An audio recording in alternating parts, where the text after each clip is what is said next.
So you know how we said October 7th, that when Hamas attacked Israel, that was actually at least half engineered by Benjamin Netanyahu, because he made sure that Hamas, which is the way more radical and militant group in Palestine, was the one that was funded over the PLO, which were secular and not as militaristic.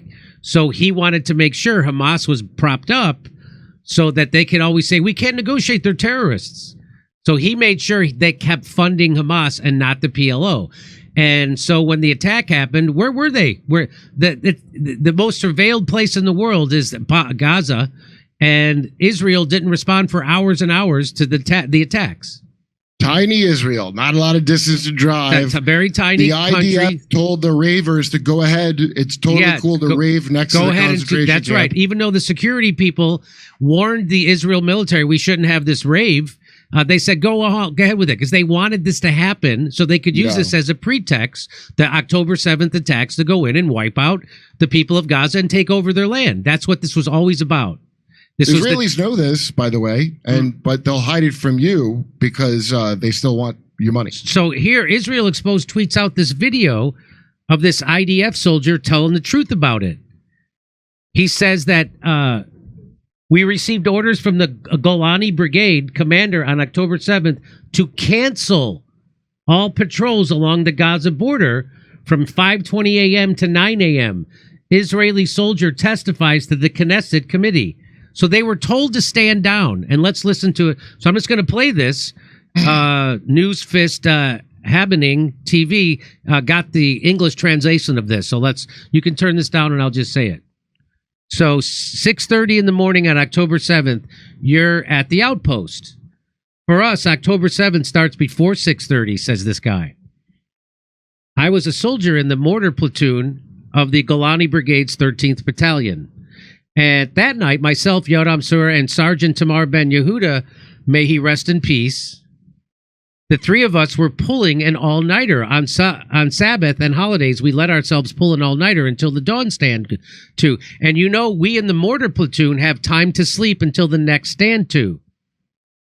So at 5:20 a.m., we were sitting by the radio so as not to wake the radio operator. And my deputy battalion commander, who was also seriously injured, and thank God he survived, suddenly gets on the radio with a strange message. All stations, I don't know why, I don't know how, something along those lines. No patrol on the fence. And this was at 5:20 in the morning. All stations are to hold their positions. So in terms of ground forces, we don't have anything. Hang on, let me back this up. So in terms of ground forces and OREV, we don't have anything significant. The brigade issued a directive for our forces pending a situation assessment until 9 a.m. So they're given a directive to stand down. Don't go do your patrols. Why would they do that? Wait, I can't. There's a bunch of them saying it. What's that? There's a bunch of IDF saying this when this happened. This is the most surveilled place on earth. Yes. How in the hell would this happen? It's all people from the IDF going, what is this? What exactly? So no vehicle is to approach Burma. I'll say it again. Until 9 in the morning, pending the situation assessment, no vehicle is to go down to Burma. We're in rear staging areas. A brigade level arrangement. I don't know exactly why. I don't ask too many questions. That's the directive. That's what we do. A little before it all begins, and Tomer gives us this look like, what? And you know, we're simple soldiers, just combatants, not commanders or officers who can ask questions. So when they were given this directive to not do your patrol and stand down, they were looking at each other like, what? But they're not officers, so they just have to follow orders. That's what he's saying. It's an order from the deputy. It's an order from the deputy battalion chief, deputy battalion commander. We take orders and don't ask questions. A routine passing of an order. And sure enough, an hour later, at 6:30 a.m., suddenly sirens.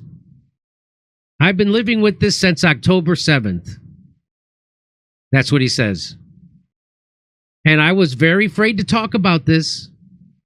And when I got to the Knesset, which is like the Israeli parliament, when I got to the Knesset, it was after a period when I asked some senior army officers what actually happened. And there were some who initially told me, listen, there was a sniper threat from Nukba on the fence. So we didn't want to send soldiers so they wouldn't get hit. So that's a lie. And then over time, it kind of dawned on me. And I said, wait, if there's a sniper threat, how can it be that I, who am only 200 meters from the fence, how can it be that I am only 200 meters from the fence, don't know that there's a threat? So if there really is a threat, I would be the first guy to know this. How can it be that my friends are fighting without a vest? So we should have bulletproof vests in their underwear and socks. And nobody knows that something, hang on, I gotta back it up. And nobody knows that something is happening.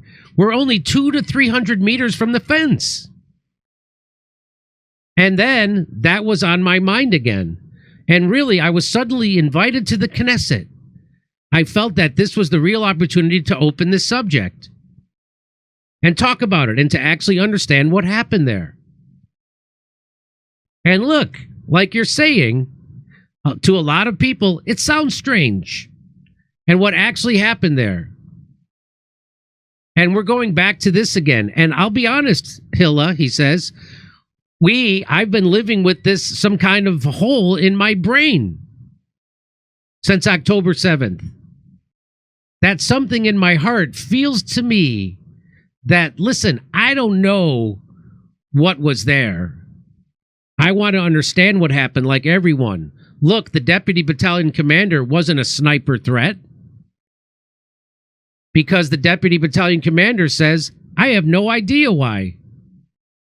And a sniper threat happens many times. He says this in real time. At 5:20 in the morning. It's not like someone told him to say that. He received an order without an explanation. And it's right. So we as soldiers, when we hear this thing, then of course we follow orders. It did sound a little strange to us, but soldiers in the field, and we've been on this line for almost half a year, and a few losses here and there, you know, from a loss to October 7th. There are cool losses, yes, from breaches of order. Right, from breaches of order to a situation, to events like those of October 7th. We're talking here about, you know, something that's surreal, that's very extreme. To think that one day we would get to this. To think, have you talked amongst yourselves since, he's asked. He says, after it was published, so whoever was there, did you talk amongst yourselves, the rest of you? And he says, so of course we talked about it. We talked about it many times, and we tried to look into it. And I told you what all sorts of military people told me. I thought many times about talking about it, not talking about it, and at some point I also started to deny my own logic. Wait, if they tell me there's no sniping, as you say, how is there a threat? If he said, I don't know why and how, and also, you know, I said, maybe, I don't know, maybe it was that, and suddenly the recording came out. You know, I have a responsibility here. I can't talk about something like that on television. And there are consequences to what I say. So suddenly this thing popped up, and this recording was published.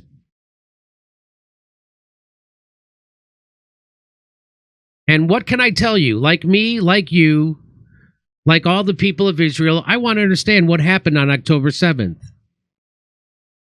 I lost many, many friends. I was seriously injured. Every day I meet with the families, with the parents. And really, you don't know how painful it is to handle it and support them. And people see me, shalom, the ones who lifted the wounded. They don't know how many things I'm trying to do. I wake up to a war every day. I'm trying to reinvent myself. I'm trying to help these families. Every day is a war in itself. Also fighting without a leg. Yes, the injury, exactly. And also to reinvent yourself. To move forward in life, not to dwell on this. So I guess he's missing a leg. You know, in the end, I was given my life. I also need to move on with my life. I can't stay stuck in the same place. I'm missing a leg. Poor me. I want to understand what happened there. And suddenly this thing that came out, this statement, I don't know what statement he's talking about. It scares me. It scares me a lot. I hope we all have clearer answers later on. And not to jump to conclusions. And not to worry an entire country. But it is very important that there are unequivocal answers here. And whoever needs to pay a price should pay the price. So many murdered and kidnapped. It's something that I, as a soldier who served in the Gaza sector, I'm telling you, for every little thing, we would jump to the fence. Every little thing, they would jump to the fence. For every little thing. It scares me. It scares me to think what happened there. So, he's saying, so you can turn this young man's hole. What's that? Can I just fill this young man's hole in real quick? That came out wrong, but he said he has a hole in his brain from thinking about it. Yeah. So let me explain to this guy. Your leaders sacrificed your friends and your leg. That's right. So Bibi Netanyahu wouldn't go to prison. That's right. Because they're scumbags and they don't care about you. And that's why they have you guarding a concentration camp, except on the days when they tell you to stand down so you could be killed by the people from the concentration camp that they armed to make this happen. Yes. That's exactly right. So Benjamin Netanyahu made sure Hamas got armed, made sure they got money from Qatar, made sure that they were propped up instead of the PLO, which was was less violent, not terrorists. And then they told you to stand down so that the people that they armed, Hamas, could then attack you and kill a bunch of your friends and people, so they could use that to A, keep Benjamin Netanyahu out of prison, and B, so they could then take over Gaza and steal all their land. That's what this is about. So you were lied to. Again, it's not a complete false flag, but it's very close. Yeah, well, I mean, a false flag means what? They just attack the... So a false flag is when it would be like if Israel attacked Israel and blamed it on Hamas. But it was actually Hamas. But they were funded by Israel and armed by Israel, and then they were allowed to make that attack because their orders came down to stand down. You know, in the war on terror, we would say they did it. In the war on terror, if Israel funded Hamas, we would say Israel caused it, and we would freeze their bank accounts, I thought, for the war on terror, right? So they use the same logic why Iran is our enemy, because they are supposedly funding terror groups. Well, Israel funded Hamas, so we should cut off Israel. They should be responsible. So if we hold Iran responsible, we should hold them responsible. So let's see. I have another. So original Polywog says, it seems like the leadership called the patrols to clear them out, which allowed the enemy to penetrate the border. You have to ask yourself, why would the leadership do this? Anyone with half a brain knows this was a red flag event in order to justify the genocide of Palestine and flatten their whole country. Anyone with half a brain knows. You could have a hole in your brain, like this guy claims he has, and you would know that this was a red flag event. False flag. What's that? What's a red flag? I don't know. A false flag. This never made sense to me about October 7th, this guy says. Israel has the most secure, most armed, and the most high-tech border surveillance system in the world. They can detect a bug approaching the border from 5 miles away, yet Hamas, with loud and slow paragliders, slipped in without a problem. It's because that was a design. That plan was designed to let them slip in and to do this. That's why. So that's why that soldier is like, I don't know what happened. We were all looking, what? When there's a sniper, well, we would know. I'm right here. I would know if there's a sniper. How do they know? They're not here. I'm here. And then the Hannibal directive took care of because those cars didn't blow up from no hang glider guns. That's right. Okay, so there were way too many hostages taken for their liking because they would have tried to kill every last hostage before they let Hamas take them. That's right. And they're going to starve their own hostages to death now. Yes. What? Well, maybe he'll put it together one day, this kid. So maybe that soldier will put it together. It sounds like he has put it together, but he doesn't want to. He says, I mean, I'm even doubting my own logic. Yeah, well, you shouldn't. Yeah. It's very strong programming, I bet. Yeah, it is very strong. What's he going to do? He's not going to find any friends in Israel if he tells the truth about October 7th. Yeah, other victims of it will cover up because they're even worse than Americans are. Well, in a way. To outsiders. Insiders, they'll probably take a terrible vengeance on Netanyahu and then go on killing Palestinians. You know, here we don't even get that dignity of putting our corrupt leaders in prison. So Israel does that part at least because they don't take kindly when you harm an Israeli. If you're Israeli, at least they have that level of something, I guess. All right, over to Steph. Okay, Jimmy, thank you so much. So I bought the VIP meet and greet for the Calgary show. I assume the meet and greet is after the show. I think so too. I think it's after, but they're all sold out, the meet and greets. Yes, but just in case, I have to ask also, is there an ensemble cast? And if so, who is joining? Steph, you can just say tomfoolery. Tomfoolery. All right, so when we go on the road, it's usually I open for Jimmy, and then sometimes we have a guest. But most of the time, it's Jimmy and me, and sometimes we have a guest. And Kurt's very busy on his own tour as well. I know a lot of people go, where's Kurt? He's on his own tour. Oh, well, KurtMasterComedy.com. Perfect. Jimmy, if you insult him on a tweet, I'm sure you'll have a chance of sanctions. Trickster Hans says the USA is the #1 country of illegal drugs, child sex trade, but President Putin is the bad guys, right? Right. The Rock is a huge Zionist. He is on TKO board, which is owned by Endeavor, which is an Israeli company, who is also an agent for Gal Gadot, Gal Greenstein. All right, Goo81. Kerp is correct about the Russians' spite. Crazy puppet. Thank you so much. BRICS needs to grow and let Mexico and other South American countries join and form a coalition dedicated to fucking the USA. Whoa, Hans, coming hard. Og, I'm dealing with currency conversion and it's driving me fucking nuts. Oh, I know what that means. I do know what that means. Richard, who's been destroying the United States for over 70 years? I am not sure. The United States? That's who? Yeah, that's how it sounds, right? So let's see here. One more thing. All right. Jim, I just sent you to your biz email how public broadcasting is going to shut down in 2 months. So I sent you a little story on that one. Just in case. All right. Let's see here. What do you have for me, folks? Where's that one? Uh-oh. Hold on. Kerp is on a roll today. Crazy puppet. Let's get a gong for you. That's for you, the crazy puppet. Next one, let's see here. There were 28 Apache copters 5 minutes from the border, fully manned and armed. There was a no-fly order. Pilots were traumatized since they could hear the attack. Talk to John Hankey. Thank you for that, Mark Dansky. Much appreciated. Israeli soldiers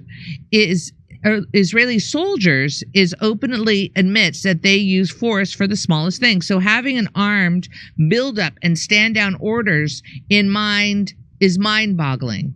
The crazy puppet. Build a better world with bricks. And that's from Sparky. Hello, Spark. All righty.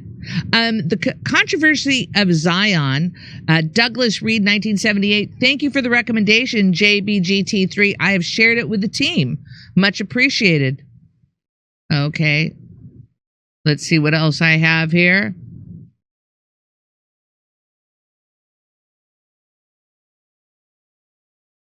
All right. Okay. Back to Jimmy.